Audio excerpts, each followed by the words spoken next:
Okay. I'll now call this regular workshop meeting in Jacksonville City Council to order.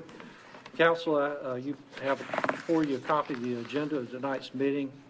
Also, there's some minutes and consent items. Let's do the agenda first. We're going to move the, I want to move the item number 3 on the consent agenda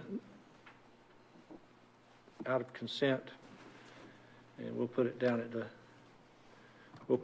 the end here. We'll make it number 13 in the Batten order. So I entertain a motion to adopt the agenda. So moved. Second. Any discussion? Hearing none, all in favor signify by saying aye. Aye. All opposed. Next, we have some minutes and consent items. The January 18th, 2022 regular meeting. Move for adoption of the minutes and consent items as amended. Second. You got a second? Any discussion? Hearing none, all in favor signify by saying aye. Aye. Okay. So we're going to move on down now. We have some workshop topics for tonight. First one will be a report from the Economic Development Commission. Mr. Mayor, before you started, I need to recuse myself from this, do that new ethics law. I serve on the JOED board as well as the executive committee, so I will not be allowed to discuss, join in the discussion, or vote, and I just need to bring that up right now. So. Okay. So noted. Clerk, you got that? Okay.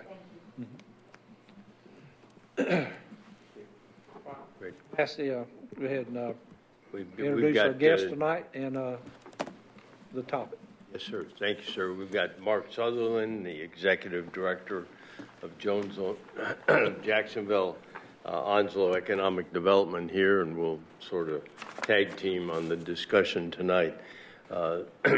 First, I want to give a little bit of overview for everybody in the audience and on TV about Jacksonville Business Park, and then we'll get into more specific discussion about partnership with JOED,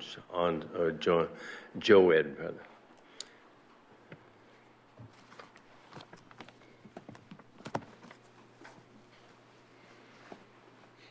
Jacksonville Business Park, right now there's 52 plus acres. That doesn't include the roadway that's installed. And that acreage is in 5 parcels. 2 of them are in private ownership, the 2 right at the entrance where Miller Mott is, and the sports medicine clinic. One of the city parcels is a parcel that we have the water plant built on, although a piece of that parcel is undeveloped. And then there's 2 other parcels that are totally undeveloped. The park is zone corridor commercial. It does have a road. It's got water and sewer, so it's available for development. And the stormwater permit is a low-density stormwater permit. And that's one of the points that we'll talk about tonight, in that the low-density permit, in essence, requires anybody that develops on a parcel to take care, to basically handle their stormwater. If they can't handle it with the low-density permit, then they've got to actually go get into some treatment. So if their amount of impervious material is such that the low-density permit does not handle their stormwater, then they've got to get additional land and develop a stormwater treatment. And that's been a problem at least in 2 instances where individuals have looked at lots, potentially a lot in the business park, and they weren't willing to buy the additional land that they would have had to, in fact, handle the stormwater part of it. So we all there's an aerial of the park. See, on the left-hand side, the road there is Gum Branch. On the right-hand side, you see the cut area. That's a power line easement. You see right there in the center is the road is New Frontier Way. If you start At the top of New Frontier Way, you see the two parcels that are there, the Miller Mott and the sports clinic. Then you see parcels and that the colored area there that you see on the next two parcels, those are basically wetland areas. They've been designated as wetlands, so those particular spots on those parcels are not developable. And then right there, the third city parcel is at the end of a New Frontier Way where you see the water plant on the right. Does anybody have any questions about the site itself? I'll just mention one other thing. To the left-hand side of the wetlands area, the large wetlands area, you see one of our wells. That's one of our water supply wells at the end of that gravel road. Ron, you mentioned there's three parcels, That are in city ownership. and we're looking at those. Is it that one little triangle and the two large? Yes, sir. That's correct. They haven't been subdivided. The parcels, whatever size they are, and we did that purposely to wait and see what the need might be, and then basically subdivide based on that need. Any questions? Okay, at this point, what I'd like to do is let Mark talk a little bit about doing business, trying to recruit businesses and industry here in Jacksonville. I'll flip this. Okay, thank you, Ron. Yeah, good evening. Thanks again for the invitation. It's good to be back with you folks again. As the slide says, we receive requests for proposals. Often there are 3 or 4 of them a day come in, but some of them require interstate access. Some of them require rail service. Some of them require being 5 miles of the port or something that just automatically disqualifies Onslow County. So a business is considering locating a facility or relocating a facility or expanding their operation. They hire a site selector, and the site selector contacts us and says, I have a client that needs X, Y, Z for their operation. And out of all those requests that we see every year, we actually had 64 of them that we could respond to of this fiscal year so far. But 59 of them required an existing building. And so far this fiscal year, I don't have an existing building. We did have the green building in the city down by Tideline, Marine, but it didn't meet height requirements and it didn't meet loading dock requirements. But we're able to respond to 5 of those requests for proposals. 2 of them required 50 to 60 acres of industrially zoned land, shovel ready, and that was in Camp Davis Industrial Park down in Holly Ridge. 2 of them were at the shipyard. They were interested in being at the shipyard in Hubert on the Intercoastal Waterway. And then one of them was actually in Jacksonville. We were able to respond to Project Revive, a biomedical manufacturing firm that would have been an adaptive reuse for Jacksonville Building Supply in Jacksonville Building Park. And the site selector thought it was the best location, the best submission for that particular company, but for some reason or another, the company killed the project. They decided to stay put or not expand, or anyway, it went away. But I mention these just to say that there's just so little we can respond to when we don't have an existing building. We can go ahead. Yeah. So Joe had what used to be called YOU Inc. or the Committee of 100 did a lot of shell building construction of some big buildings down in what we call the donut hole. A long time ago. Since I've been working in Eastern North Carolina, they've built 2 shell buildings in Burton Park. Both of them were built by the county with some grant, a little bit of grant help, and a lot of partnership with Joe Ed.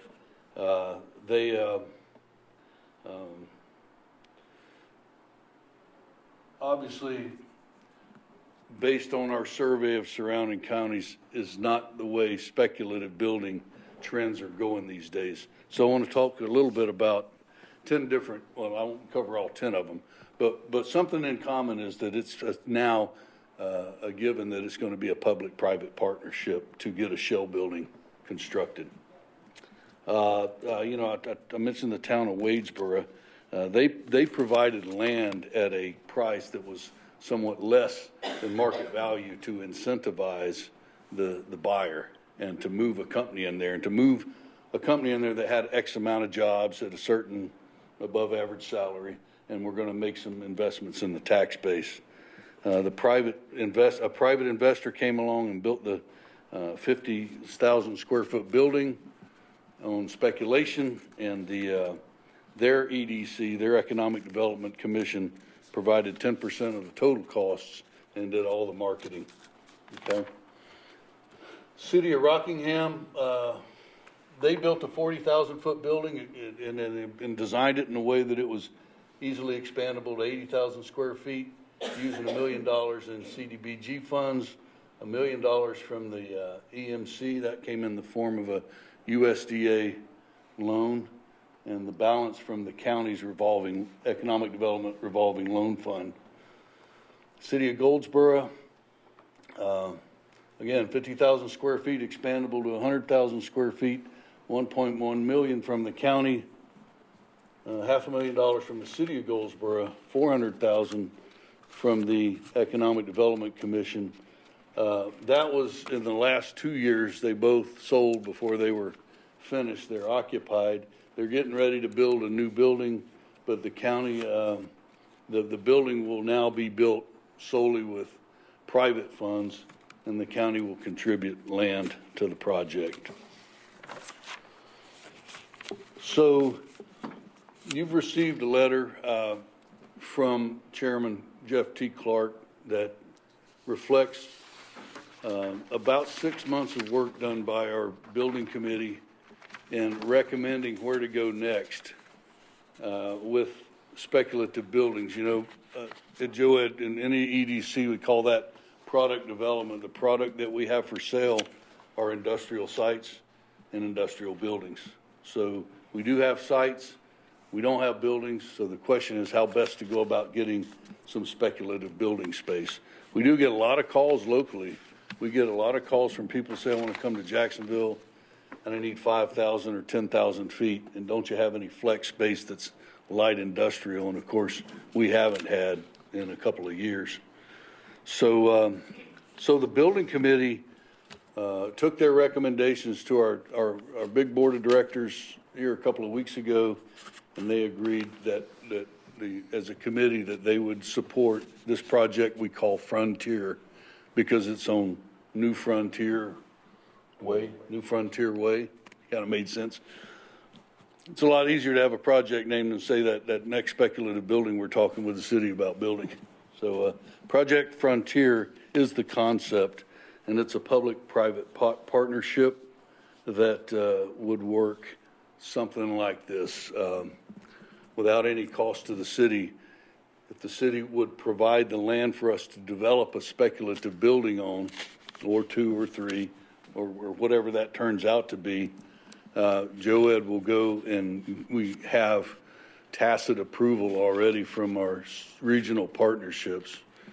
North Carolina Southeast Economic Development Commission has received some grant funding from the state to plow back into local product development efforts, and this would be number 1 on our priority list, and it meets all the requirements that they have to garner some grant funding to do that regional stormwater solution for that side of Jacksonville Business Park, as well as most of the site construction required to be done over there.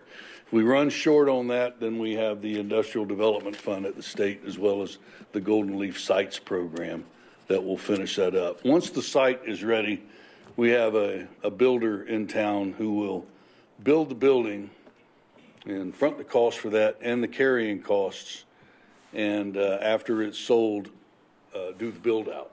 Okay. that would require a partnership, of course, between the city and the builder to do that. So the sale of the building would be based on negotiation, partnership wide, and that's what we call Project Frontier. And the letter is pretty much sums up what I briefed. I'm missing anything, Ron? Yep. So let me just go on then and say, okay, we've got the letter, and basically there's two things that we want to talk to council about tonight with regard to that letter. You know, one is the concept of amending our stormwater permit from a low to high density, and that we would build what we call regional ponds that would support all the undeveloped land, the stormwater needs for all the undeveloped land, which would make it easier, you know, for anybody that came in to develop, because stormwater is already in place, just like water and sewer. And then we would operate, you know, our thoughts were we would operate the ponds just like a utility and charge whoever flowed into the ponds for the treatment.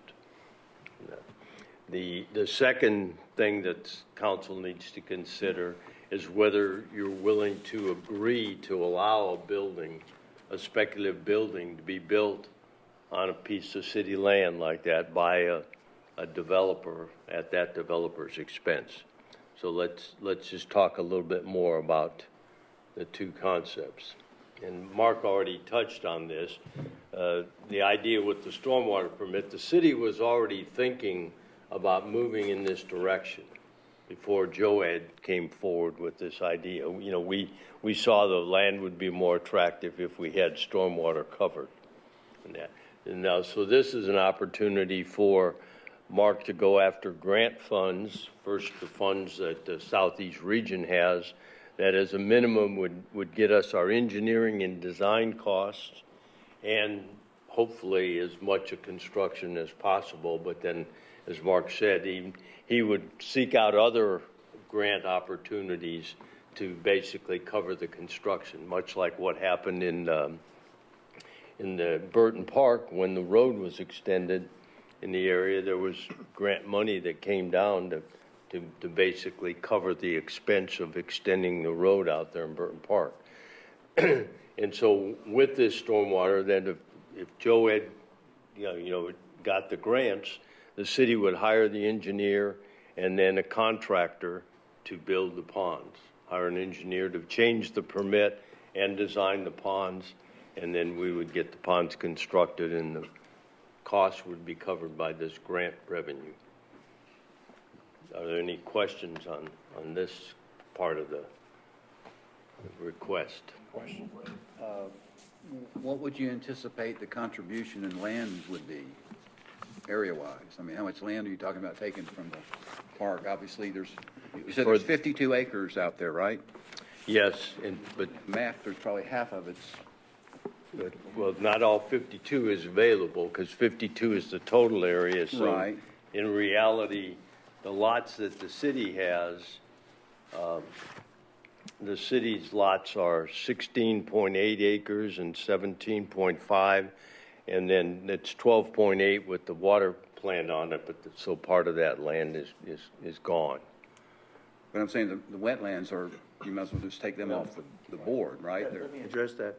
From a planning and engineering standpoint, a rule of thumb that we use on vacant property is you're going to lose somewhere between 10 and 15% of your property for building a stormwater pond.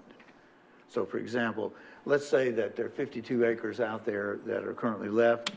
I don't know how many acres of wetlands. Let's just say for simplicity that there are 12.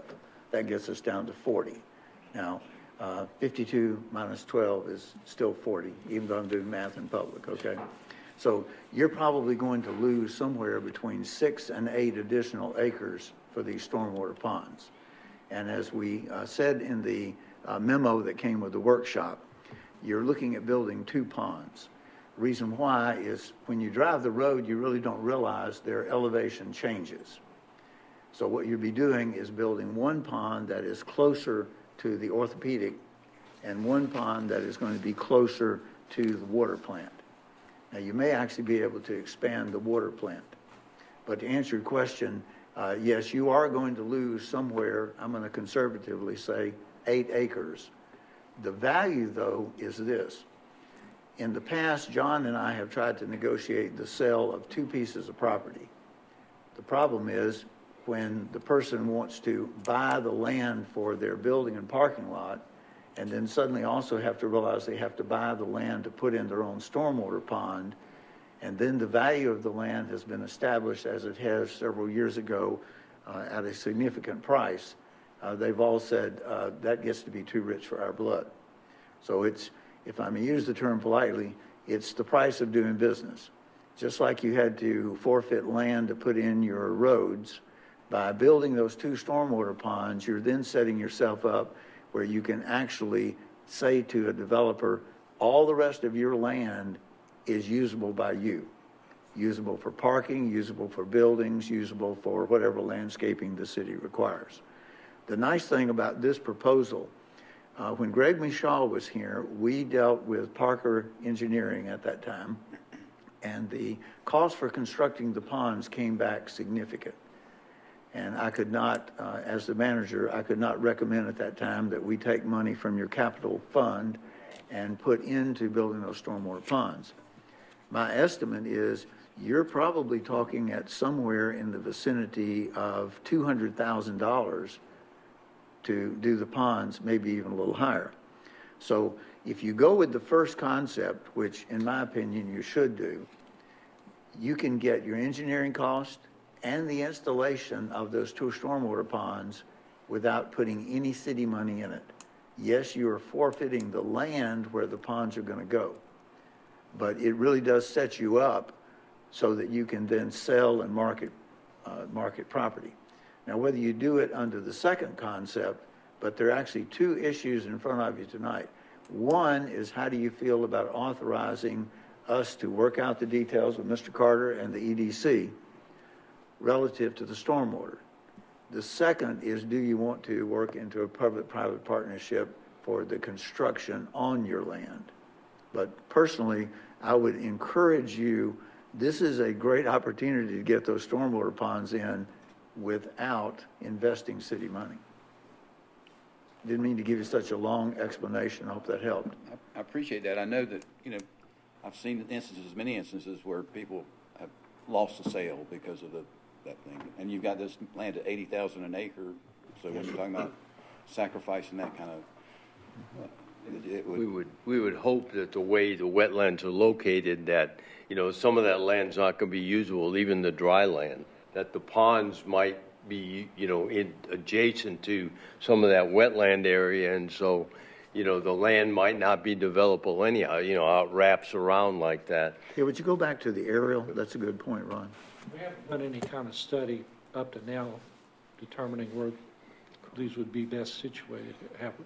Not specifically. What Jason Houston, as you know, Parker is now Tidewater Associates, and what Jason Houston has done is to pull out the file from Parker. He has looked. If you'll look at the large, what almost looks like a lake, that's a wetland area on what I'm going to call the downside of the road. You can see that as you pass the orthopedic place, there is some land right there that's really not very deep for development. So the concept would be to pick out those, what I'm going to call pockets of upland that are surrounded by the wetland, and try to put your stormwater ponds there. That way you're not actually losing land that someone would really develop. Those are remnants that become very difficult for a private developer to build a building on because they're simply not that large. So those would be the type, like Ron was talking. The other one that we would be looking at, though, would really be on the, what I'm going to call the upside of the road, between the road and the power line. Fortunately, there's very little wetland there. So it would have to be located closer to the water plant. It may even be, and I know it's difficult for you to pick up, but if you come to the red roof where the water plant is, and then come down to the yellow line that's almost at the bottom, there is an odd shape there that has an angle. You can see a dirt road, and right next to it, you see that angle? That's a stormwater pond. It may be that we can expand that stormwater pond to cover the need, but that's something that the engineer, if you approve this, the engineer would have to do that. And obviously, we would bring back to you the actual locations before the final engineering and construction.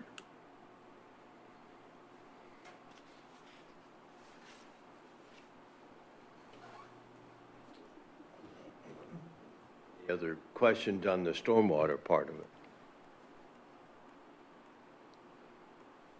Okay, now let's talk about the speculative building. And Mark had already mentioned that he has one of his investors that's willing to build a building as long as they don't have to buy for and pay the land and then carry the cost of that building until it's sold. And then what we would have to do is basically carve out a piece of that land that's needed for the building, and as part of a investor agreement between Joed, the city, and the investor, we would work out the terms of the value of the land, and the idea would be that the land would be, the proceeds to pay for the land would happen after the sale of the building. That's the general concept, of course, subject to a lot of details in the agreement. How much land are you talking about? It's going to depend on the building. I mean, Joed hasn't settled in on a building size yet, and so it's something that they'll do their analysis, and that'll be part of the discussions in developing the agreement. Two things I want to stress. Number one, at no time will any city money go into building the building. Number two, the land is not to be donated. Now, it's up to you. You can donate the land if you want to. I'm saying that from the management standpoint, what John and I have looked at in this is what you're doing is allowing someone to build on your land at a value that we can predetermine based upon how many acres they need. The difference is you will not get your money for the land until the building is actually sold. So from your standpoint, the risk that you're running, in my opinion, is that it may take a while to build, to sell the building. On the other hand, it's been a long time since we sold any of that property anyway. But again, two things I want to stress. As your manager, I could not recommend this if you were being asked to put in city money. What you're being asked is to let someone use your property and then be paid for your property when that building gets sold. What I would recommend that you think about is to allow the city attorney to do significant research on this concept. You will recall probably 10 years ago, we got into a public-private partnership for building single-family homes. That's been very successful. It's generally the same concept, but different laws apply. Now, I know Mr. Carter has made some research on this. John? This property came into city ownership, in my recollection, is about 1987 from a company called Perimeter Properties.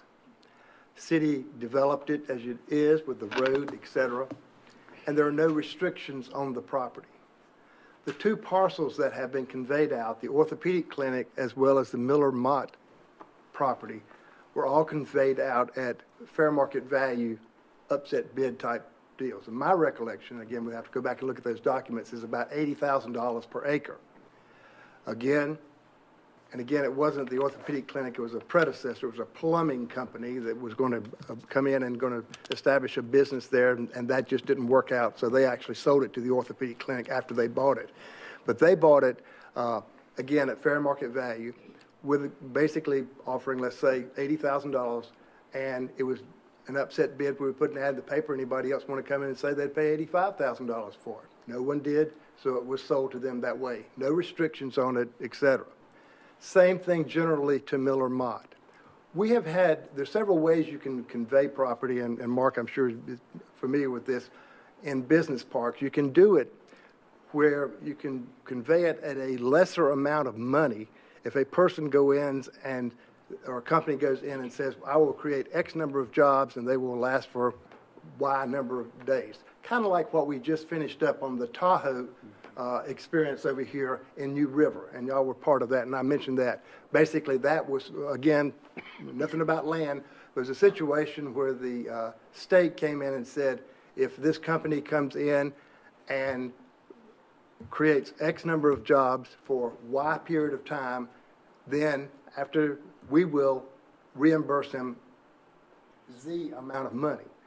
And I believe that money was, in this particular case, about $168,000 that the call center over here in New River got. That's a little bit off, a little bit, but it's kind of the same deal. But again, the premise here, no one's talked to anyone other than to say that folks are interested in this, and it is a two-step process. And really, I think what everybody wants tonight is a commitment on the first step, if that, so that the JOED can move forward with their grants. But the second one, basically, I think that the simplest way, and we can look at other ways, but the simplest way would do to this person who wants to build this building, to do a note and deed of trust, sell it to them, do a deed to them, and for them to give back a note and deed of trust for the fair market value of the property, with it being paid off in X number of years, or when the property, after the building is put on it, is sold, whichever comes first. It may be that X number of years is not long enough. It may be it needs to be extended. All that can happen down the road. But that's, and again, you do it through an upset bid. If someone else wants to come in and offer that under the same conditions, et cetera, we would do it that way. But I think, again, that's kind of the way we've thought about it, the simplest way and the way to ensure that there would be no subordination of any kind of construction loan to build the building. In other words, again, my thought process would be the city would still have the first mortgage on it. The builder was coming in with their own money, or that they get from another piece of property that they borrow on or whatever, and build this building as a speculative building. But again, all these details would have to be worked out, but it could be worked out, again, so that the city, and I think Dr. Woodruff's concept is, the city should get their fair market value for this property. It shouldn't be discounted.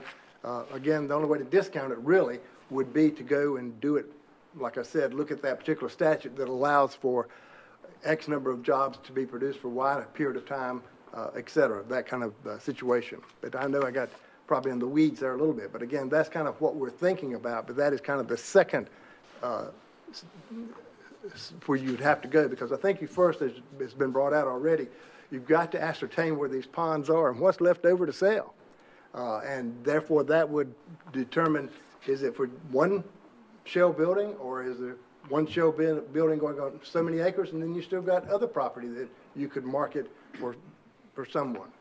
So there's lots of opportunities and discussions that can be moved forward. But again, I agree with Dr. Wood. If the main thing is for the council to come into agreement tonight to move forward with letting JOED seek these grants and to put in these regional stormwater ponds, which again would have a funding mechanism to what we call, you have a regional pond and you have an off-site permit. So the folks with the shell building and others would again pay, X amount of money, whatever that may be, or in accordance with an agreement whereby they would be paying, as long as they're there, to maintain that stormwater pond. What's the value of the land set?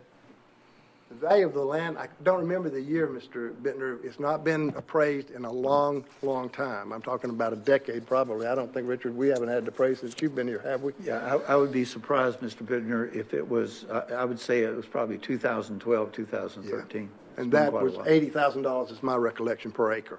Yes, sir.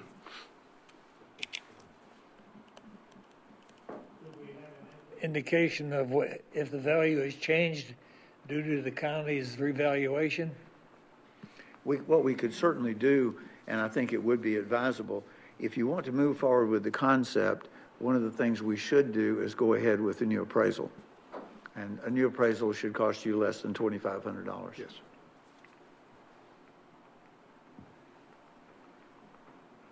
I think it's a great opportunity to get something started in that park, because it's been sitting there with no activity other than the two buildings that are in there, the orthopedic clinic and Miller Mott, plus the one that we occupy in water, at the water plant.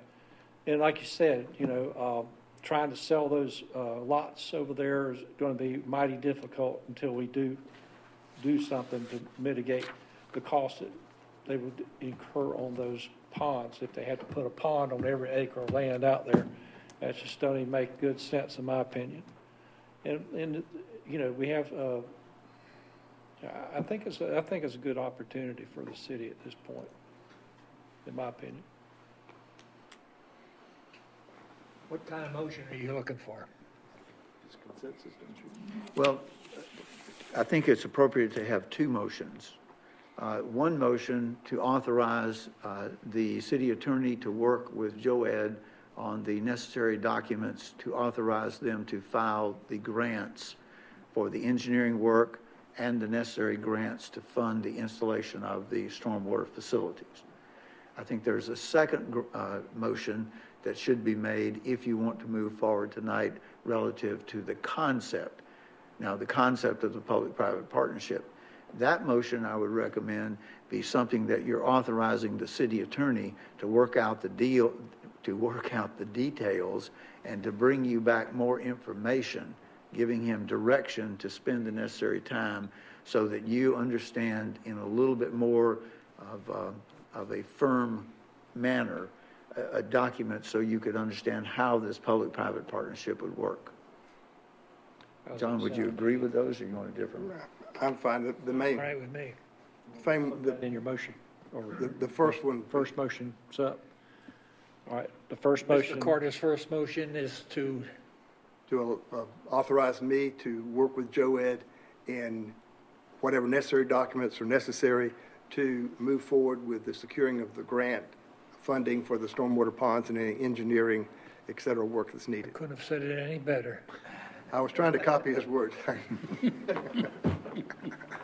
Motion on the first item there. We have a motion and a second.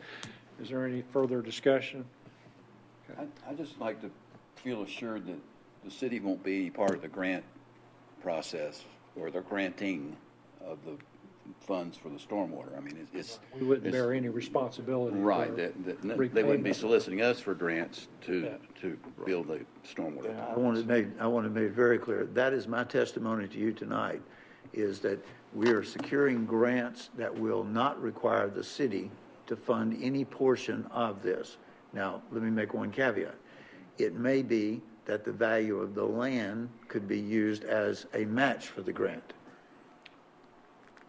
Well, I understand that, yeah. That's. We have a motion and a second. Any other discussion? All right, hearing none, all in favor signify by saying aye. Aye. All opposed? Next, you're going to make another motion about the Be glad to. building. The second motion would be for the city attorney to work again with Joed and any prospective developer who would like to build a shell building on the property once these stormwater ponds are in place, and to bring back some negotiated documents for council's consideration. Basically, your instruction would be to work with them and with that particular person or others who might be interested in putting a shell building or buildings out there. Will that include getting the appraisal done at that time? Yes, we'll get the appraisal done. And to make sure that an appraisal is done for the per acre price of the land. Yes, sir. We'll include that. I'm in agreement. So moved. A motion and a second. Now, the sequence would be to do the ponds, get that grant done, have the ponds constructed first? Yes, that would have to be done because you've got to figure out where they're going to go to know what land would be available and how the stormwater would move to those ponds, if you will. Now, the city would bear the cost of the appraisal, which Dr. Woodruff says $2,000, $2,500, because that's a document that would be useful to us in marketing to others also. I think that would only be fair. Yes. And we'll be happy to take that money out of your travel budget that's in the mayor and council for the year. Take it. Go ahead and take it. Anybody, other discussion? Okay. We have a motion and a second. All those in favor signify by saying aye. Aye. All opposed. Okay. So, Thank you very much. thank you for Thank you, coming Mark. tonight. Thank you, Mr. Mayor.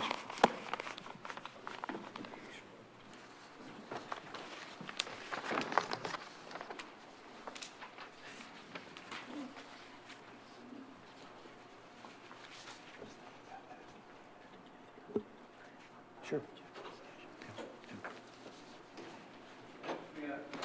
Anthony Prince going to tell us a little bit about transit tonight. Good evening, Mayor and Council. Thank you for the opportunity to be here tonight. We're going to talk a little bit about the challenge associated with our transit contract for fiscal year 23. But Mayor, if you'd allow me, I'd like to recognize Deanna to come up and give us just a couple of minutes. This is a surprise to her, by the way. She didn't know this was going to happen. I could tell by the look on her But this face. is a very positive thing. As you may know, Deanna is our project manager for Jacksonville Station, and this afternoon was kind of a milestone for us. So, Deanna, if you just give us a couple minutes. Well, good evening, everyone. It's a pleasure to be here as always. And as you know, we've been under construction with Jacksonville Station for the better part of a year and a half, almost 2 years. And that is no fault of our contractor. Our contractor's done a marvelous job. We ran into a little bit of delays because of COVID, as I think all of us have experienced. But today, as Anthony mentioned, we actually reached substantial completion. And so that means for us, thank you.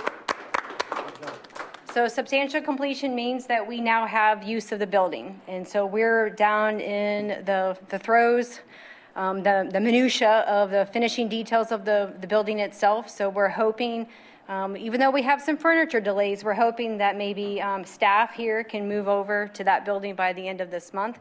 But that doesn't mean yet the building is quite open. We're still missing some monitors and some other furniture, but we're hoping that the building will be operational to the public within the next couple of months. So more details to come, but we are super excited that we have reached this milestone. Council, one thing we would like to certainly commend Deanna for the work that she's done. We'd also like to have her review for the public the price and how much money the city put in it and how the city accomplished paying for the money. So would you brief them on that? Sure, I would love to. So this is an excellent opportunity where we were able to leverage the federal funds associated with this project. So I know we know, but for those of us, those that are listening and watching on G10, the property is actually owned by the city of Jacksonville. It was actually given to us by the base when the base no longer had a need for their rail system. And so it's been in city ownership for a number of years, with the caveat that it could be used in the future for future transportation needs. So under the guidance of Anthony and his vision of the Transportation Advisory Committee, we sought out to place a multimodal facility. And so that vision started about 10 years ago. So the value of the land was what we were able to use as the financial leverage to secure the 100% cost of the construction through the Federal Transportation Administration. So the total project cost for about $10 million. Again, that didn't cost the city any financial contributions. For construction, we were able to use the value of the land, which is $1.2 million.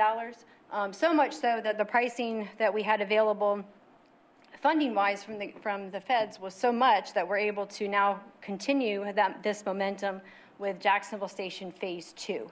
And Phase 2 is, we'll bring back some more details with you in the next couple of months, but it is, basically we're going to be recreating public services. We're having a second fueling station for our bus station, some parking, and also a secondary bus washing facility structure. So we'll bring back some more information at a later date, but we're very excited that we were able to bring this community investment to our citizens at no cost to us locally. If council would like, the next city council meeting is February 22nd. We could certainly arrange maybe at 4 o'clock for you to drop by that facility, and that way the staff could give you a tour. Now, that would not be an open house to the public. Is that something you would like for us to arrange? Is that a reasonable date and time? Okay. Then I will ask the clerk to please mark 4 o'clock. She'll need to give a notice. But if you would mark 4 o'clock on February 22nd, which is a Tuesday, for your walkthrough, and then back here about 5 o'clock. Are we scheduled to go to bid soon on the realignment of the road, was it Thompson? Opposite Yes, so we are working with Tidewater, which used to be Parker and Associates. They're helping us put together the bid documents to include the realignment of East Thompson and the overlay paving of Market Street. So East Thompson turns into Market Street when you make the turn as you approach Gum Branch. So we're going to take those two separate projects and bid them as one. So we're waiting for that proposal, but we're hoping to get the entire project back out on the street for bids in the next 2 months or so. Thank you. Does the city own that corner across, or is that like a private land? Like in front of, where they cook the Shrine Club, do we own that land too? Yes. Oh, okay. Yes, and that's where we'll be building Jacksonville Bush Station Walk, Phase okay. 2. Gotcha. Thank you. Thank you very much. Thank you, Dan. Thank you, Dan. Thank you for allowing her to give the update, Mayor. See, she did a great job. Under pressure. She's quite a utility player for us. So, but also wanted to thank the council for your support with this project. It's been a long time coming, and I think when you see it next council meeting, you're going to be very proud. And Mayor, just so you know, we got the air conditioner and the heat turned on, so it's going to be a lot different than the last time we were out there. Seems like it was 150 degrees, but Very hot. appreciate you coming out. So, anyhow, where's the clicker? Does this one work? See if that works. Yeah, it works. Okay. Thank you.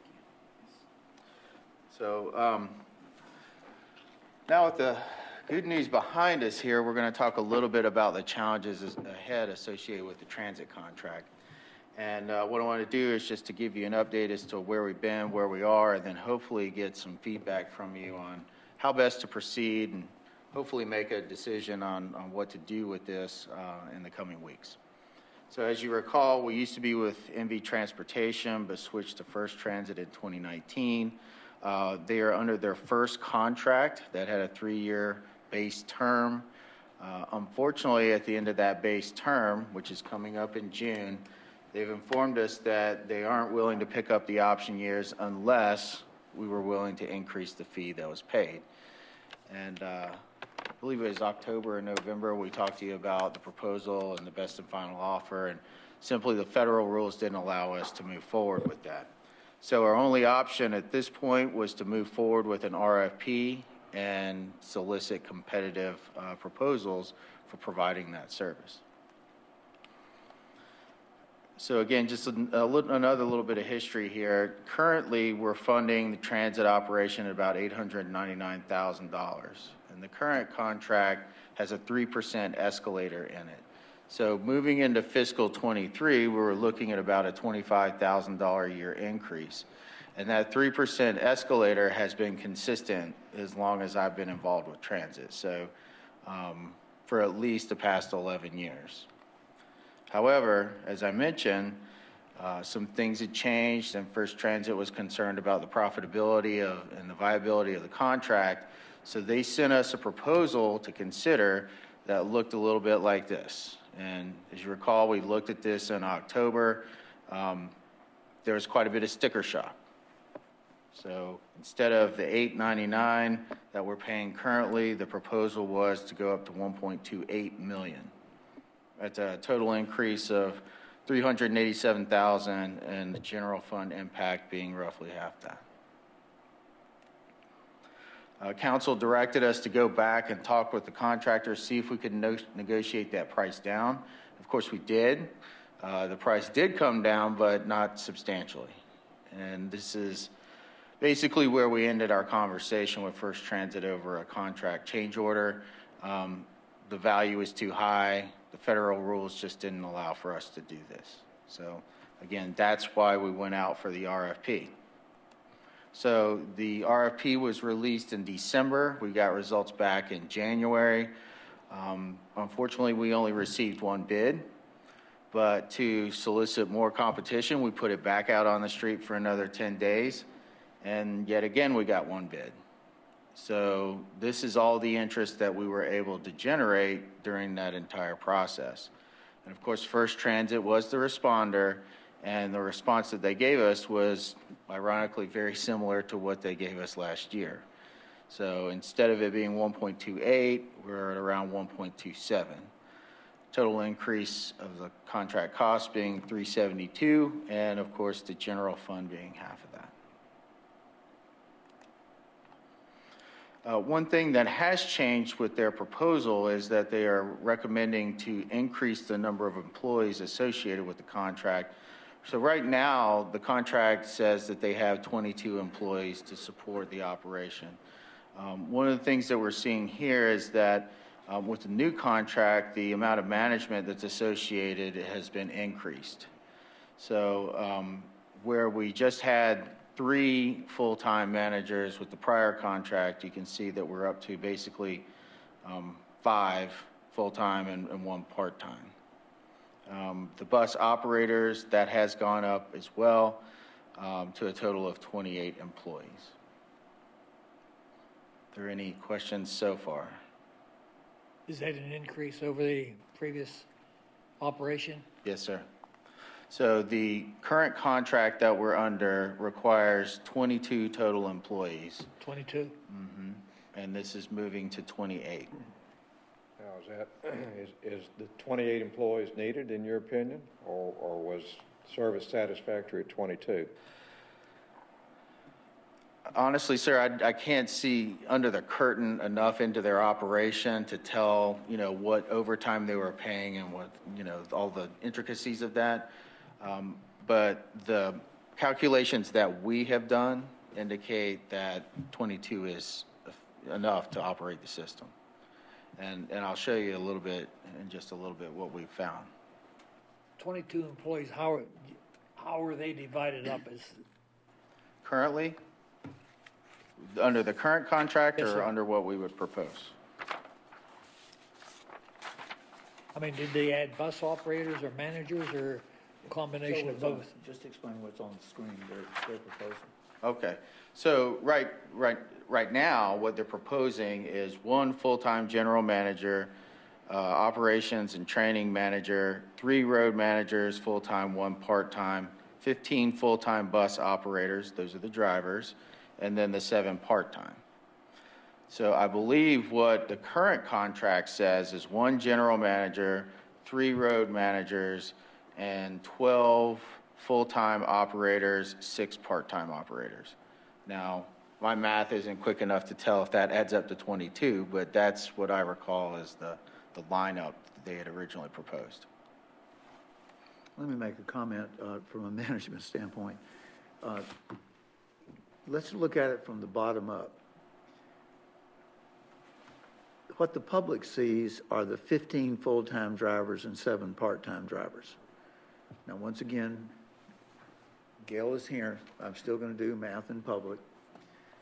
What that tells you is you have, Anthony, how many routes do we run? 5 routes? Yes, sir, we run Okay. 5 routes. And what are the hours you operate? Generally speaking, 6 in the morning till 8 p.m. And that's 7 days a week? 7 days a week. Okay. So again, 6 in the morning till 8 in the evening, so that's 14 hours of operation. You're getting past my math ability. I'm just kidding. Mr. but Thomas, yes. is that right? 14 hours? 14. When I look at this, 5 routes, 7 days a week, I can understand overtime at 40 hours. I can understand having to have supervision more than 8 hours a day. I can understand having to have supervision on Saturdays and Sundays and so forth. When I look at their proposal, in my opinion, it is top-heavy management. Now, it's just my opinion. I'm sure First Transit could tell you why. What is interesting to me is we have had a very successful transit operation with the current 22. Now, 22 included all the drivers and all of the other people. Yes, sir. What this contract has done, in my opinion, is load up the management costs. Now, it is true, they have also increased the fee per driver, and I have no problem with that, because there's no question they were having difficulty at, what, $12 an hour? Yes, sir. 12.50. And they have moved that up to some 15. reason, to what? 15. 15. hopefully that will help. But Anthony, explain what you're showing now. What we're showing is the cost breakdown of how that staffing profile plays out. So the general manager there at 156,000, the full-time managers at 177,000, full-time operators, and so on and so forth. So this is just a basic breakdown of the cost. Now, there are some other direct expenses in the proposal that are not reflected here, but this is where a lion's share of that expense comes from. One thing that I'd like to point out, last time we were together, we talked a lot about insurance and what the cost of that is, and the fact that we insure the buses as well as they do. The insurance rate that they're showing here is a little bit more than 4 times what we pay for insurance for the same vehicles. So that is a significant cost factor for them. And just That would cover also their employees, the drivers, as far as personal injuries, and so it would just be damage to the vehicles. They cover the drivers. that does not include workers' compensation. That is insurance for the vehicles, is my understanding. It's what insurance? So they insure the vehicles just like we insure in our individual cars. Okay, so the bus driver, if he gets in an accident, then First Transit has insurance to cover the liability associated with that crash. And that's what the $128,000 is reflective of. Then that is more than just insuring the vehicles like we do. That is insuring the driver's negligence, which is just like our own policies. But there's a lot more than that. It appears to me if that's the only insurance cover. Liability. Yes, sir. Their liability for operating it. Now, the difficulty here, and, I've done I suppose, a public disclosure of my feelings about their management approach. But the reality is, this is your bid. Yeah. We're just explaining to you why the bid has gone up so much. It's really one of those things. Do I like it? No, I don't. Do I agree with their management approach? I don't think I do. Maybe I don't know enough to understand. That's an awfully heavy management approach. The problem is, how many other bids did you get? It's kind of like going down to the Ford lot today and buying a brand new Ford truck. There aren't very many on the lot, and so you're going to pay the sticker. I think even at Marine Chevrolet, they now require you to pay the sticker. But again, we're just trying to show you the reason why their numbers have gone up so much. This is the justification. And to John's point, too, about the insurance, we're not really in a position right now to compare what our cost would be to theirs really accurately. That may be something that we choose to do the next time that we're together, but we would need to do more analysis. And like Richard was saying, this is basically just a breakdown of what the bid is showing us. And their contract expires in June? Yes, sir, June 30. So one thing to consider is that this will be a multi-year contract if we choose to execute. And I showed you what the first year cost would be. Of course, this is the same as the slide I just showed you a minute ago. But wanted to take you forward a few years to show what the profile of that contract looks like through 2027. Total cost is increasing up to about $1.44 million in total by 27. The total increase is shown there on the line below, and then the respective impact on the general fund is there as well. So by the time you're at 2027, the total increase over and above what we're paying today is approaching $300,000. Let me just interject 2 things. Can you go back a second, Anthony? Yes. Yeah, when you look at the 22 is the current contract, 23 is the new proposal in response to our RFP, you see that management cost, that fixed cost increase. That's where they moved their expenses into the fixed cost. So you're going to pay that no matter how many hours the bus is on the road. That's one thing. The other thing, when you look down there, the general fund impact, one of the things about the FTA dollars, we talked earlier about Jacksonville Station, And FTA pays 80% of capital costs, and 20% is non-federal.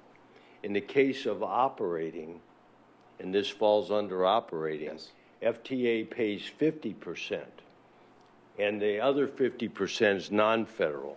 Well, we have some state money that comes in that pays part of the non-federal. That state money is called SMAP, but that's appropriated by the North Carolina legislature. Right now, I think it's around $180,000. And that's all. It doesn't make any difference how much you pay for the service. You know, they're only going to pay $180,000. And so the rest of it falls to us in that. So the more that the local match or the non-federal match increases, the more that burden falls on the general fund, because there is no other paying partner.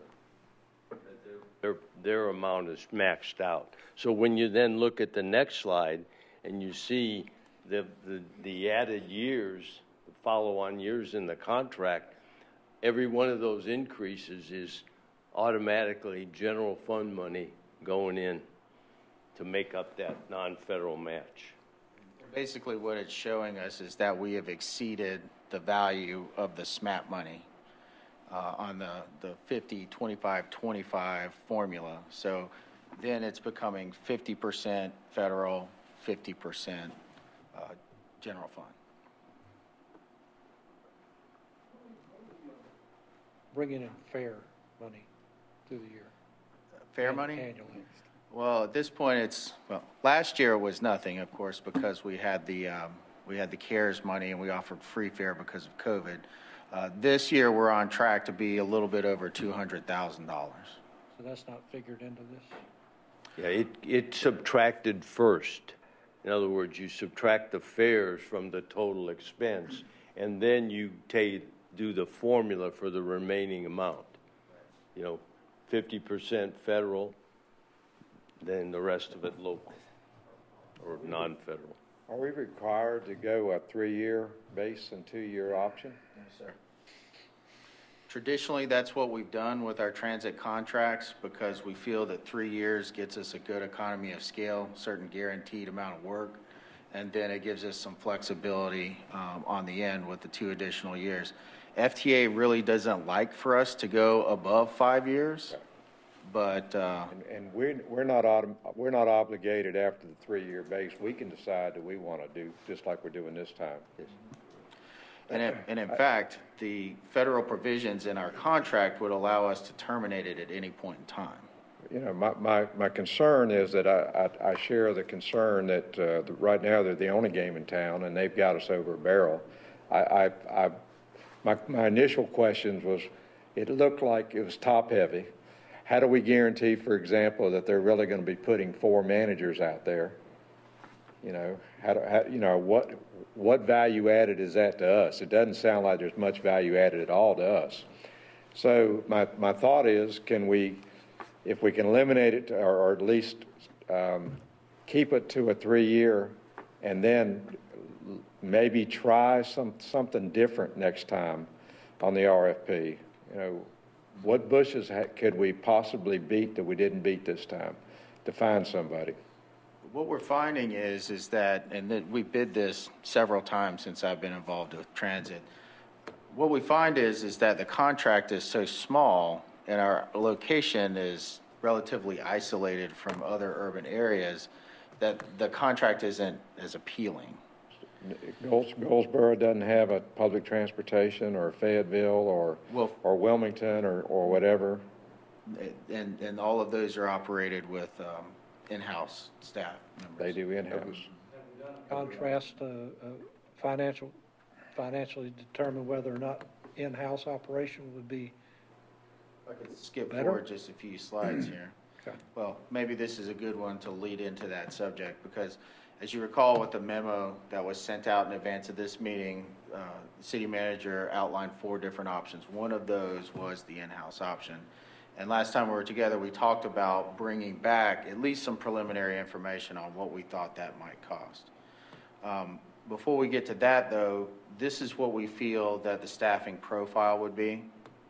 Back to the 22 personnel that was in the original contract with First Transit. Again, one full-time supervisor, 2 full-time dispatchers, and a majority of the staff members out there actually putting service on the street. Now, this is what I would call an 80% solution, okay? We vetted this within the building, but of course, we haven't really talked to any of the operators associated with the system, and that's because we wanted to present this information to you first.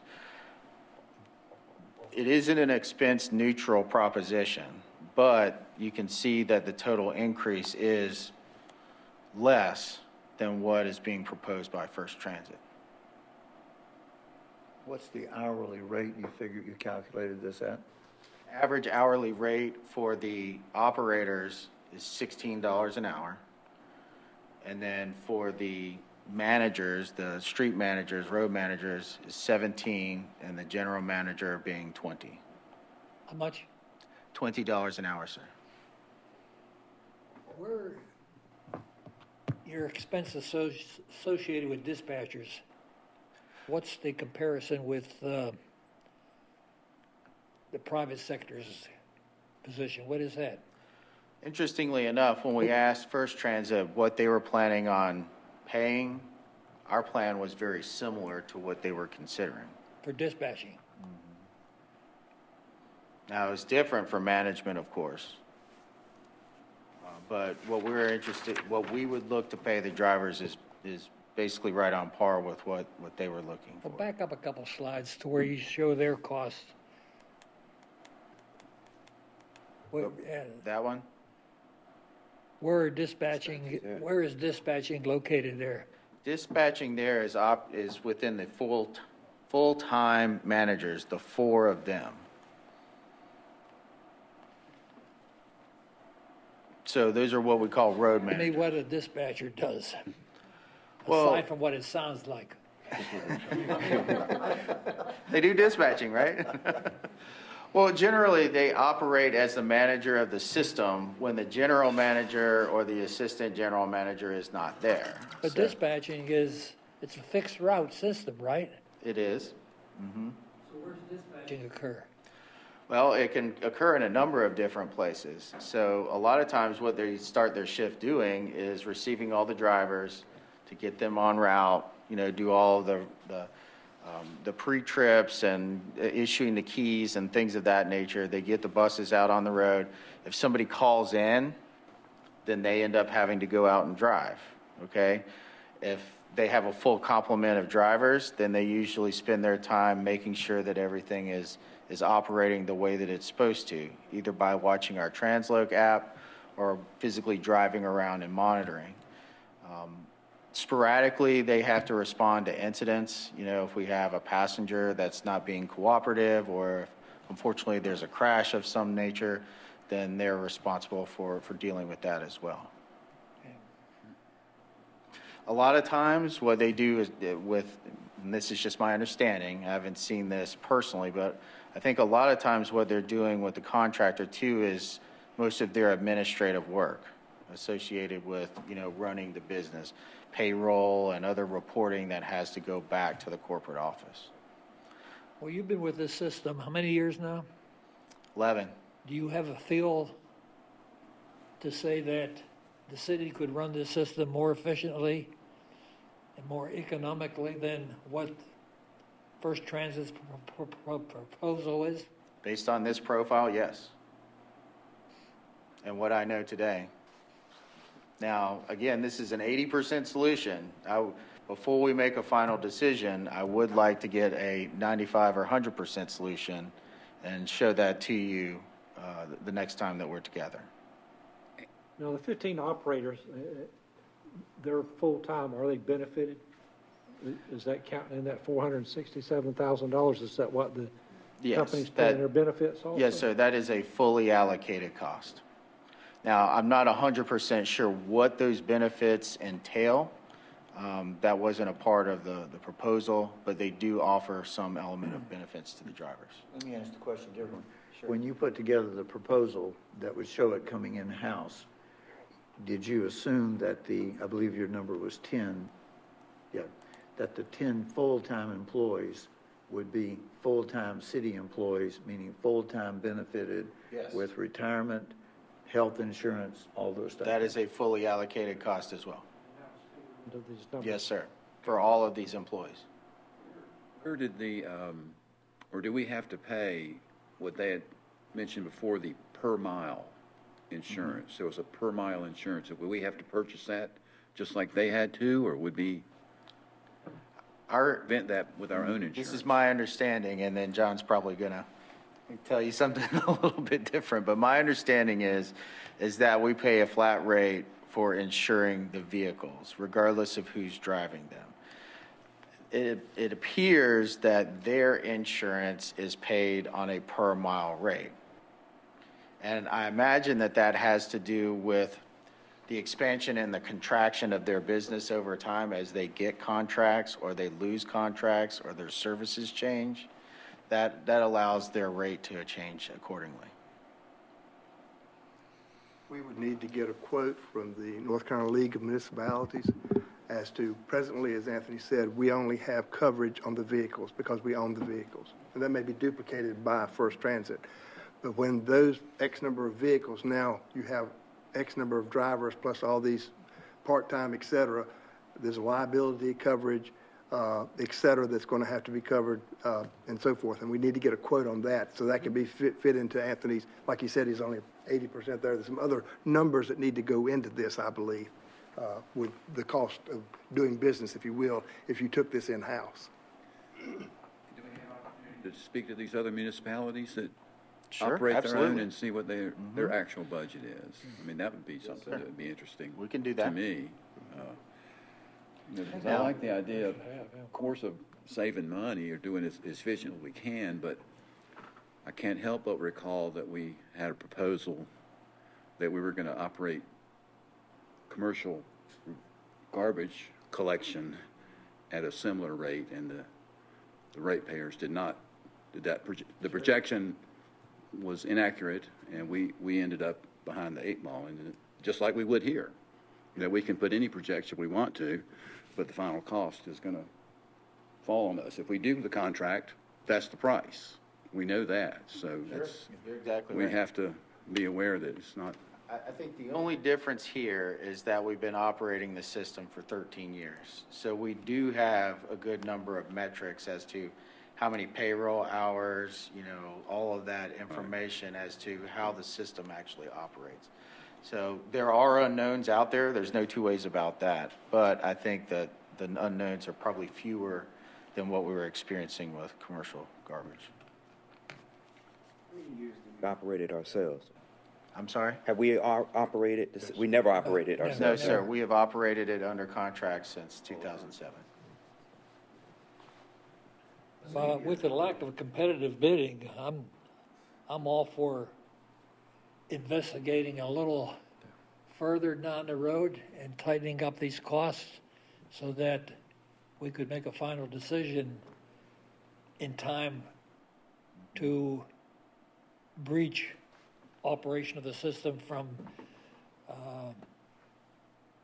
private sector to city funding. Let me give you some food for thought, and we're certainly not asking you tonight to make a decision unless you want to give us the direction. Definitely nothing in-house. We're going to go with the RFP response. I mean, if that's what you want. Well, I think you ought to reach out to some other cities that have adopted, and perhaps they came off contract. Yes, sir. And are self-operating their buses now, and see, just get a feel for why, and if it's been beneficial or not. Sure. Definitely do that. There is no question the benefit of accepting the proposal from First Transit is the known. All of the risk is on First Transit. I mean, once you sign that contract, you're locked in, and would you go back to the chart that shows the different years right there? By signing the contract, you know that the general fund subsidy is going to go up this year to 168 or whatever that number was, then to 211, 228, 247, 268, however many years you want. That's the good news. The other thing, I think Anthony and everybody on the staff would agree, First Trans has done a good job. They have. Now, the nice thing is, when drivers call in sick, nobody on city staff has to get behind that wheel. The bad news is, if we take it in-house, the first 7 people we're going to call are,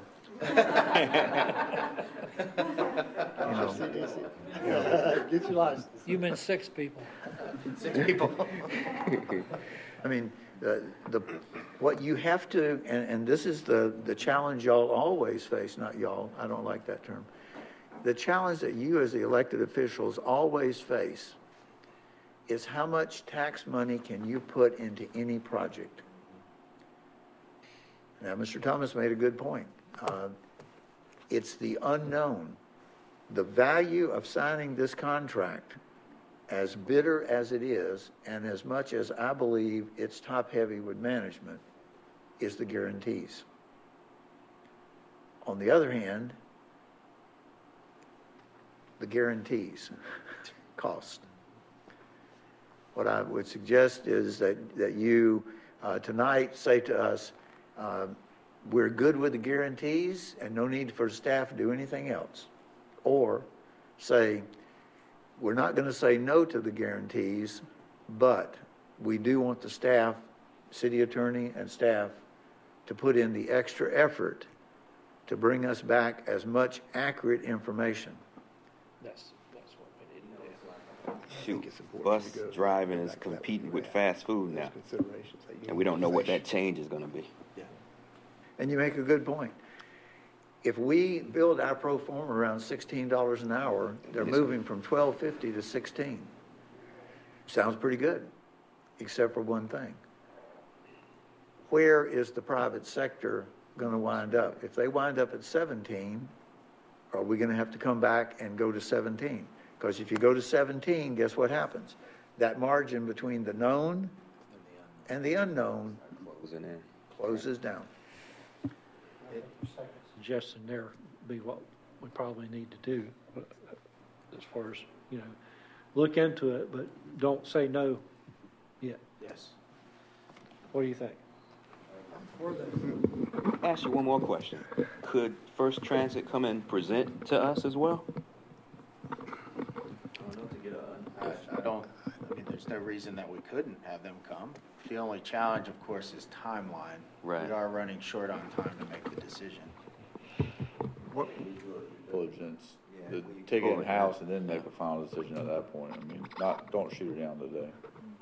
I think Anthony needs to finish because that last one up there, you need to be aware of it. So Anthony, tell him about unionization. There are 2 of them that I really would like you to be aware of, okay? And we've talked about some of these already. The first is federal and state funding limitations. The allocations that we get from FTA, just like Ron was saying earlier, those are fixed amounts, okay? And they do slowly grow over time.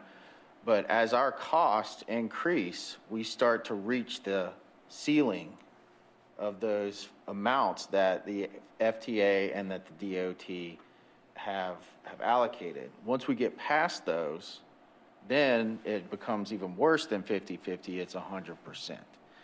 Now, one of the things that I would like to bring back to you, and it's part of the further evaluation of the bid, is, okay, that higher cost, how does that relate to the total amount of money that we have from the FTA available to support? Is that getting towards that ceiling, or do we still have a comfortable margin between the amount that it costs versus the amount that's allocated? That's a very key consideration, because I can't recommend to you that we ever get above that, particularly the FTA ceiling. The other piece of this is about unionization. And a lot of the systems, Mayor, that you had mentioned are unionized, particularly Wilmington. And that creates a significant cost concern for us and logistical concern too, because John will tell you that our ability to negotiate with and do business with the union is very challenging. One of the benefits, and I'm not advocating, I'm just stating this as a consideration. One of the benefits is that having them as city employees prevents unionization. So there are, like Rich was saying, there are pros and cons on both sides of this. And really what I would like to do, given the options that the city manager laid out to you, I feel that number 3 is an option that we need to carry regardless, okay? And rather than reducing service, this is what I would call triple E or streamlining. We did this last time that we talked about the original first transit contract to help reduce cost. But look at number 1 paired with number 3 and number 2 paired with number 3 and give you the full layout, 100% analysis on what are the pros and cons, and then we can make a decision. Just didn't feel that we were ready to give you that tonight. Okay.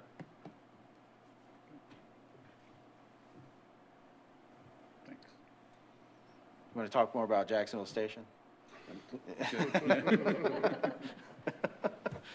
So that's all I have for you tonight, Mayor and Council, unless there are any other questions. Appreciate the guidance, and we'll come back to you on the 22nd. Thank you. Good job. Well done. Thank you. I know that it's getting close to break time. Would you like to take a break and then come back for about 20 minutes of health insurance, or would you like to do health insurance now? Let's do health insurance. Okay. We have begun the home stretch of putting together your budget. One of the things that we need to nail down is what is going to be the issue relative to health insurance premiums. I want to walk you through this. The city health plan is self-insured. It's administered by United Healthcare, used to be Blue Cross Blue Shield. We have a health consultant, Hank Estep with Griffin Estep. The plan year is the same as your fiscal year, July 1 through June 30th.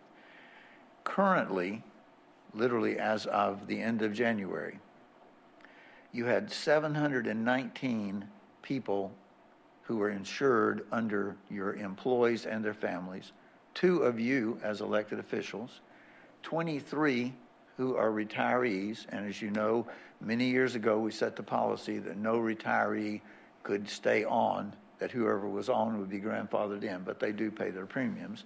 Have 6 people on COBRA. It's self-funded. What does that mean?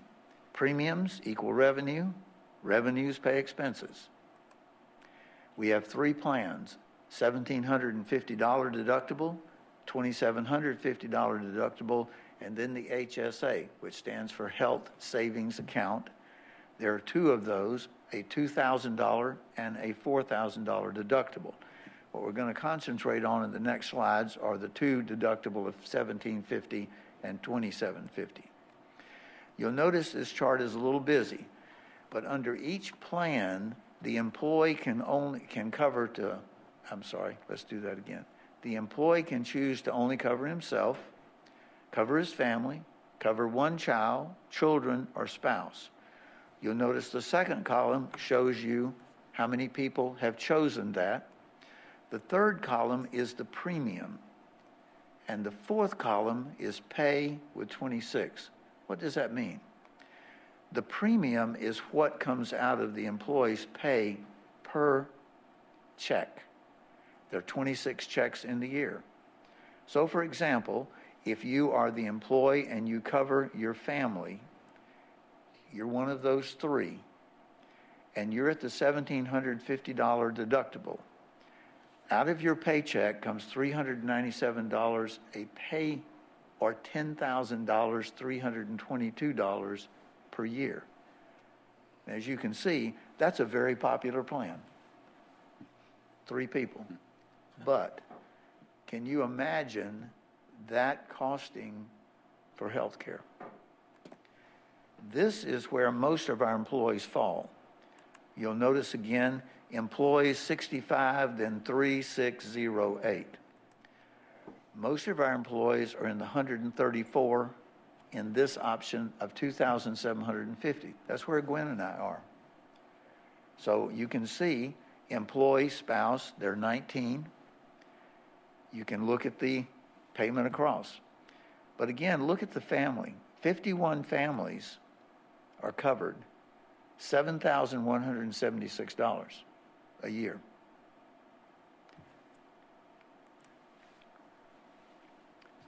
Let's look at it from the standpoint of an employee that makes $40,000. Now, fortunately, you pay me more than $40,000. We have a lot of city employees who make in the $40,000 range. What I want you to look at is the last two columns. And you can see that if you make $40,000 a year, what percentage of your income, and that's after tax income, $40,000 is your salary before you pay taxes. You can see how much it costs. And the same thing at the $2,750. Let's don't discount the value of health insurance. It is expensive. It's one of the nation's, in my opinion, top priorities that we need to address. The city is part of that program. The other thing that I would remind you is that we have a stop loss. Our stop loss is $100,000 a year per case. Currently, we have 8 people who appear that they will hit the $100,000 stop loss. Think of the stop loss as a tunnel that has cars in it. Our pro forma for medical insurance is based around the fact that no more than 8 to 10 cars are in that tunnel at any one time. So what that means is when we put together all of our premiums, we're assuming that we're going to have $800 to $1 million in claims by 8 to 10 employees. If we only have 6 that year, we're pretty good. If we have 11 or 12 or 13, that's when the premiums really have to be addressed. I will tell you, the vast majority of our employees who are covered hardly ever file a claim. Insurance is there, though, for what? Catastrophic. And when they're catastrophic, it's very easy to get to $100,000.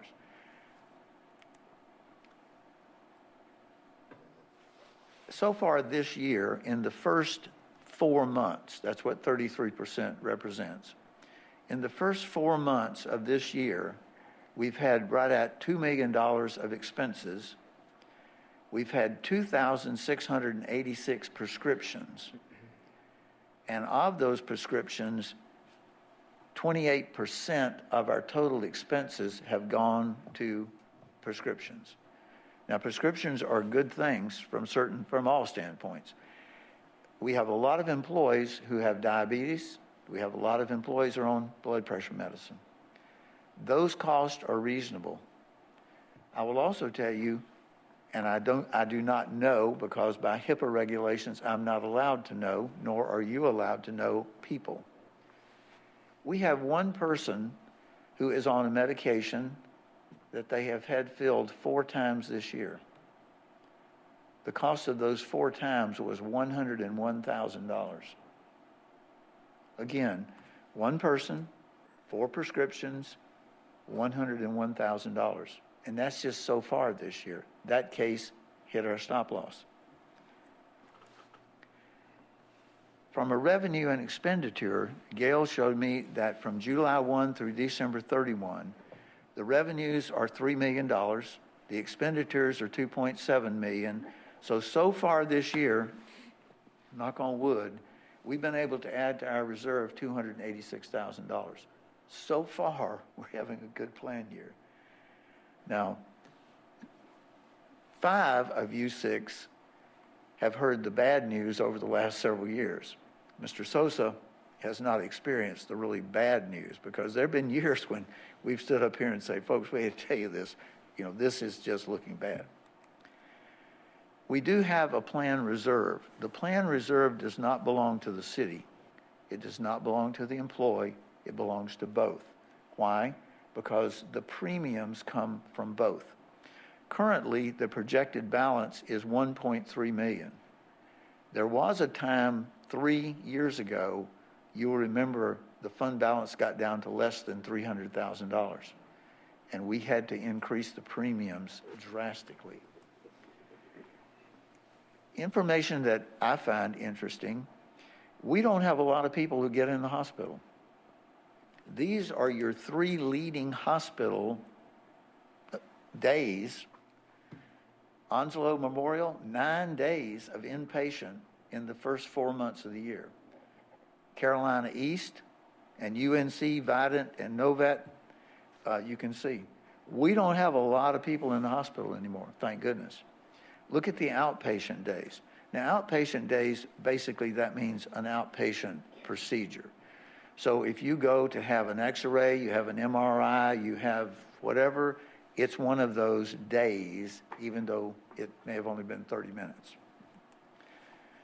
Historic participation, it has gone down. What is that, 4 years ago? It was at 949. Right now, as of the last month, it's at 764. Why? Well, one thing, employee turnover. Another thing, TRICARE. Another thing is age and family status, premiums, definitely, and other. So it's not unusual to have the number of people in your plan vary. Here's your history. Over the last 4 years, in 2020, it was a 15% increase. In 21, a 25% increase. Last year, fortunately, it was only 3%, and this year is something that we need to ask you to give us direction on. For every 1% premium increase, this is the impact on you as the city council who has to adopt a budget. So it's basically, let's just say $47,000 per percent.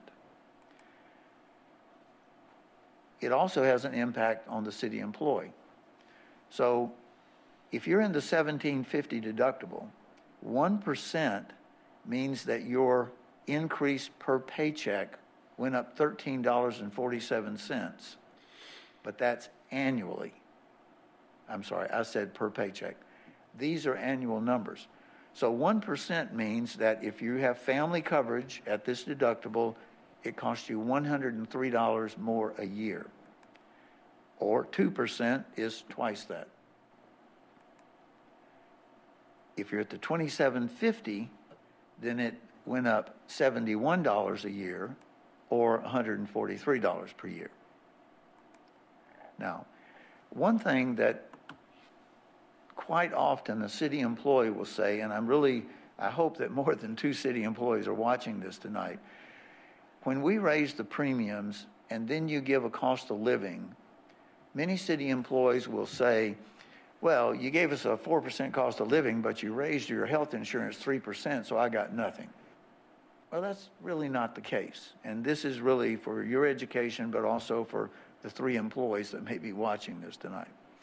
If you pass on in the next year's budget a 2% COLA for a $40,000 employee, that employee is getting $800. If you raise the premiums 2%, then you can see the impact. So even in the worst case scenario of a family, you're getting an $800 increase in pay, but you're also having to pay $143.52 in premium increase. Yes, it's an impact, but it's not a total wash.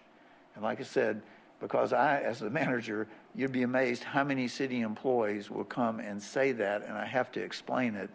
But I still get that deer in the headlight look, like there's no way that could be. Well, here are the statistics. Here are my recommendations. Increase the premium 1%, no change to deductible, no change to coverage, and use your reserve fund as needed. I will tell you, the consultant, Hank Estep, is saying to us, I think you should be looking at a 5 to 7%, 5 to 8% increase. We're really not seeing that yet. Now, we only have 6-month numbers. On the other hand, we have built up a pretty nice reserve of 1.3. So Gail and I are comfortable, right, Gail? You still with me? Just wanted to make sure you had my back here. We don't think you should get in the habit of no increases. That's a bad thing. I think you need to have some increase. So what we're recommending to you tonight is this.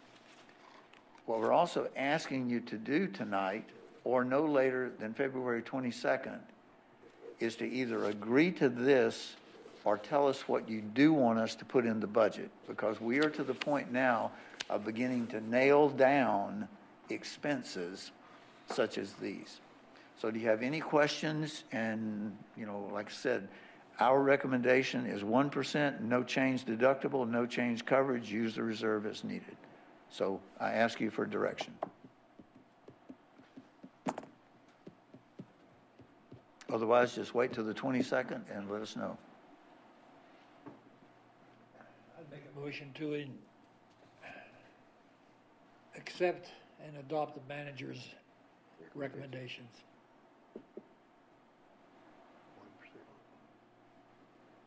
There's the motion.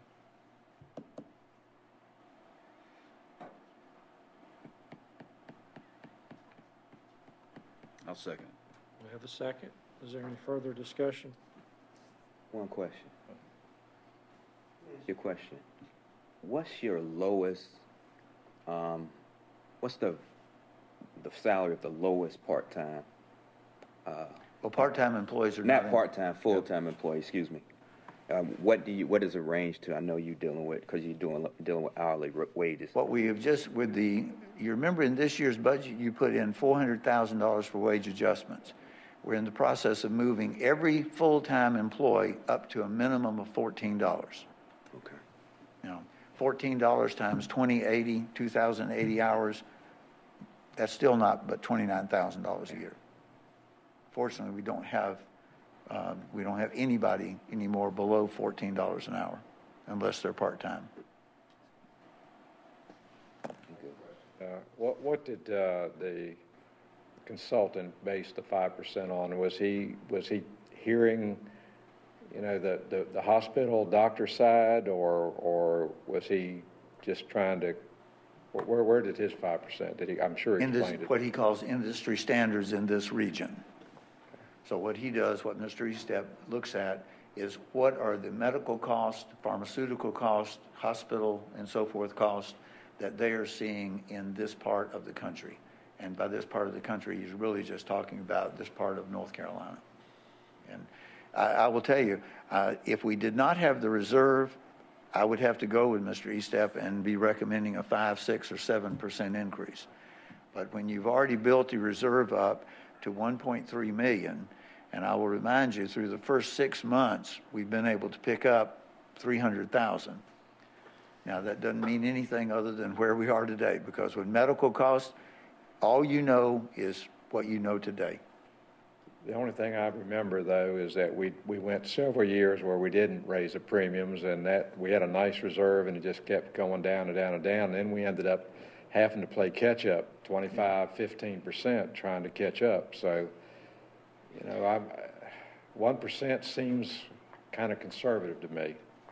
Well, Gail and I wrestled. Gwen's going to laugh because I used the word wrestle. There's wrestling and there's wrestling. There's wrestling, yes. But we couldn't decide on a 1% or a 2%. Here's the one thing that we would say to you, though. When I say we, I'm talking about Gail and myself. Do not let that reserve get below $1 million. If we see it going in the wrong direction, we can always come back. This is not like property tax. Once you set your property tax rate, you cannot change it during the year. But if you see this going in the wrong direction, you can come back 3 months from now, 6 months into the year, and you can always raise your premiums. You're allowed to do that because it's a fee. That's hard for a family to budget, though, if you switched on them throughout the year. I mean, it's easier to say, hey, this is it for the year. At least they can plan that way. If you give them 4 to 6 months from now, That'd be hard for a lot of people maybe to take that. Well, if you're more comfortable, and believe me, this is not rocket science. And we did, as I said, wrestle over 2% or 1%. Let's go back and look. A 2% annual premium increase, you can see that for a family coverage is $143 a year. Divide that by 26 paychecks. Or the same thing, it's $71. If you feel more comfortable at 2%, Gail and I will not object to that at all. Just speaking for me, I would feel more comfortable at 2% based on our previous experience with our reserve fund. It would make me more comfortable. We have a motion on the floor right now. It's been seconded. I personally like a little bit more time to think about it. I mean, just personally, just because, and I understand where you're coming from on the 2% that covers, but I just look at it, and I'm not, as experienced as you guys are as far as what you had to deal with in the past, but I just look at it for especially younger families with less income, that's just, I know it's a strain on them. And the health insurance is always expensive. It's a necessary evil. I mean, you like to have it for coverage for, extreme causes, but at the same time, it still takes money out of their pocket every, paycheck. So, I mean, I'd like to think on. And then one last thing about that is, I know we were talking about contracts of the transit. Have we looked into, sourcing this out, not doing this internally? I imagine y'all have talked about this over the years, but I was just curious what that, just out of, for my education, what that would look like. We can certainly not by the next meeting, but we can certainly see if we were to go to a we're self-funded. The nice thing about being self-funded is we actually make up our own determination as to what's covered and what's not. And I'll give you an example. Last year, we had a young lady come and say, look, I am going to be doing a gastric surgery, and it's not covered by the health plan, and it's going to cost $10,000. Well, real numbers. I mean, I'm talking about real numbers.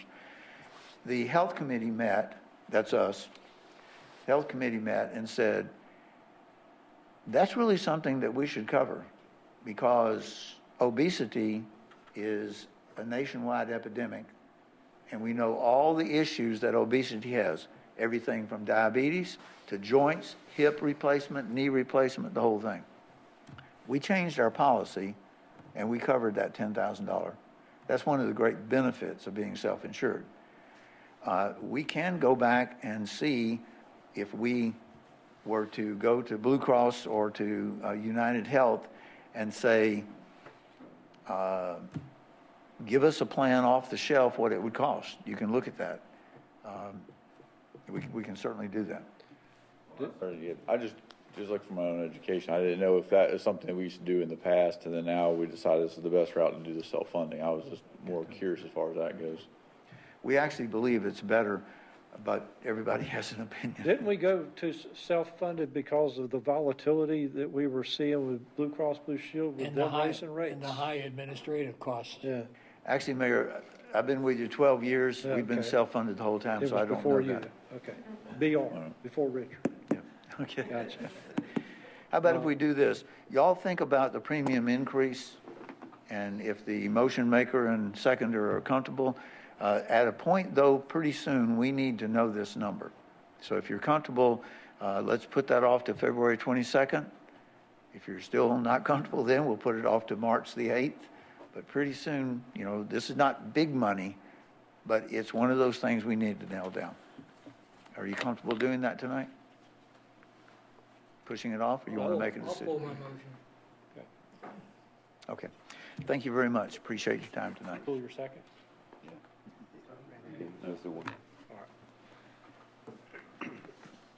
Okay, so that brings us to our item number 3 that we moved into the from the consent items, and this is dealing with our some transfer funds for our Jacksonville Park project. In other words, the Williamsburg property we just purchased.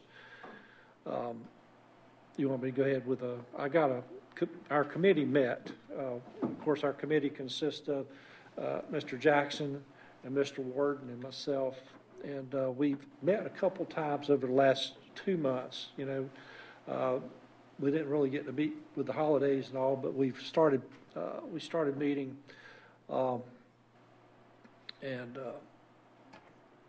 met twice in 2 months. Our biggest focus so far has been on the existing wetlands permits. That's the one thing that we're going to have to meet first, is to make sure that we get all that in place before we can actually go in there and do anything else. We do have one permit. The main permit that we're interested in is the crossing that would get us into the property.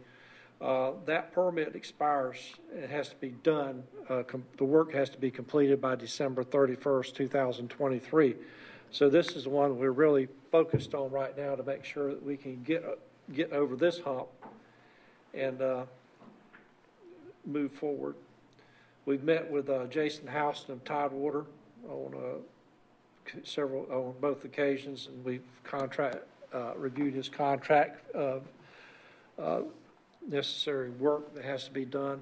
So $31,000, and of that work, one is to transfer the permit to the city, the existing crossing permit, design and bid the crossing, provide an opinion of probable cost of construction, and provide general engineering assistance.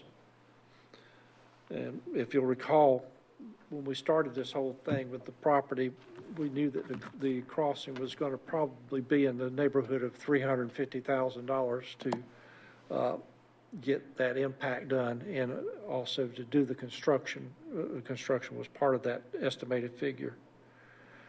Our finance director and the city management has reviewed the existing capital programs and projects that we have open, and that's what you see in this transfer of funds here. First off, the rehab of the depot downtown, there was $101,000 left in that project fund. The storage building that we were looking at prior, I think it was Bill Terrell's building over on Old Bridge Street. We were looking at one time as being a building where we could house our traffic signalization equipment and all.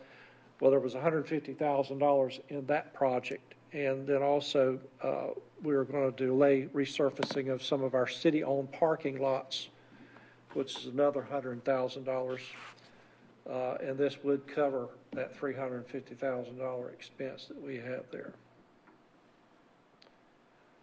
In the next few weeks, we're going to take a field trip. I think it's actually scheduled for next Thursday. We're going to go out there and pound the ground and see exactly what's out there, and look and see where the high points are and get a good feel for Are you saying you don't want to act on this budget transfer now then, or what? We're going to get to that in just a minute. I got a couple more things to add, but we'll also look in the next few weeks, or as we get through this, we're going to actually start doing some public input.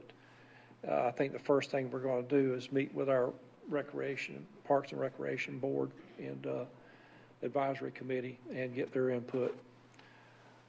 So before we do ask for a motion on the transfer, ask Councilman Ward and Councilman Jackson if you have any remarks at this time. Okay, Jerry, you want to make a motion to transfer?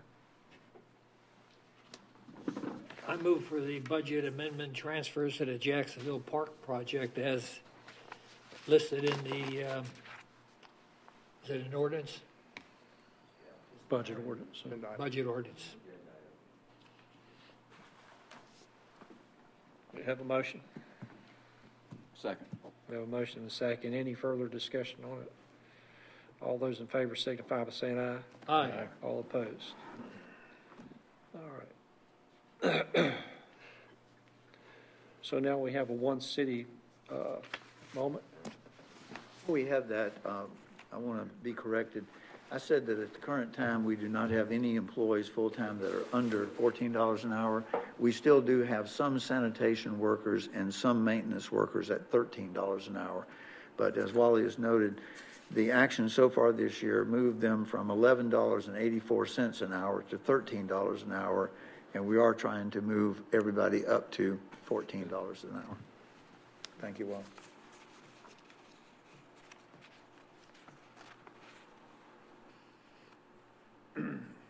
We're ready for our one city moment now, please.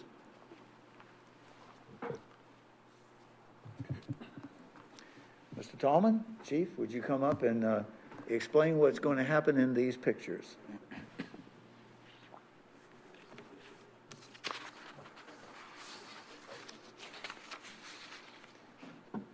I know you like red lights, but you're going to have to make it turn green to talk. Mash that button right there. Yes, sir. Mayor and council, once again, thank you for being here tonight, or letting me be here tonight. I wasn't expecting to speak, but at the end of January, we put our brand new Engine 3 in service at Station 3, and we took the time to honor an age-old fire tradition of back when they had the horse-drawn fire engines, of when they cleaned the engines up, they would push the engines back into the station. So as we put it into service, we got the personnel at Station 3 to help push the engine in to officially put it into service at Station 3, with the help of Dr. Woodruff and Chief Yanero and the design committee. Well done. Oh, thank you. Thank you. Handprints off of it, right? Yes, sir. It was washed several times. The floors were mopped several times. But it was a very nice ceremony. Once again, I would like to reiterate this engine, in the past, it was usually done by the fire chief and the maintenance officer. But this engine was designed by our personnel with all of their input. So it's something we're extremely proud of, and we're extremely thankful for your generosity and the citizens of Jacksonville's generosity. It's a beautiful truck. It is very nice. Thank you very much. I think they did an excellent job on it. Very good. Mayor, one thing, I know we don't have reports tonight, but I do want to give an advertisement. A week from this coming Saturday, we're going to have Winterfest. Now, I know normally Winterfest occurs in December. Because of various things, we postponed that. But February 19th, Saturday, at the Commons, we're going to have Winterfest. We're going to have the snow sliding, the ice skating, all those type things. We encourage the public to come out. It'll be a one-day event. I believe it starts about early afternoon and goes till early evening. So we hope that you and your loved ones will come out. Very good. We'll entertain a motion to adjourn. Move. All those in favor signify by saying aye. Aye. All opposed.